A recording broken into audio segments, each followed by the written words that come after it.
Good afternoon friends.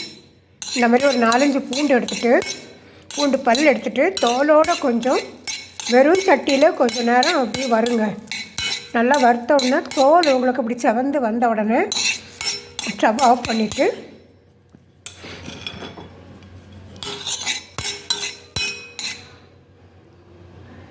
இப்படி ஒரு சின்ன கிண்ணத்தில் அதை எடுத்து போட்டுக்கிடுங்க.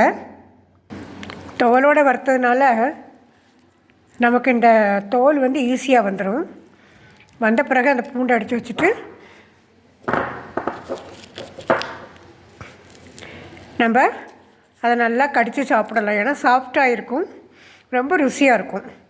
பழைய காலத்தில் அந்த அடுப்பு சாம்பல் சுடு சாம்பலில் போட்டு எடுப்பாங்க, அது நல்லாயிருக்கும். பச்சை பூண்டு சாப்பிட்டா ரொம்ப நல்லது பிபிக்குன்றாங்க. பட் ஒரு பூண்டு கூட நம்மளால் கடித்து சாப்பிட முடியுமாங்கிற டவுட் தான். அது வாயில் புண்ணு, வயிற்றில் அசிடிட்டி ப்ராப்ளம்லாம் இருந்தால் அது ரொம்பவே கஷ்டம்.